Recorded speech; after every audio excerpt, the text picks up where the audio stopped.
What we liked the most of the Canary Islands, I think, was the people and the sun and the beach, really good food.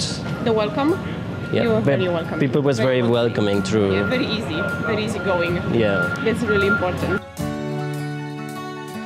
We feel like we have been, instead of 5 days, for a whole week, we feel our batteries are full again within such a short period of time. We feel that the Canary Islands do give you a lot of opportunities to get into a special situation and make it very romantic, very often. We will always remember how easy it is to have a beautiful dinner next to the sea at night and get to have a swim afterwards. You don't get that in London whatsoever.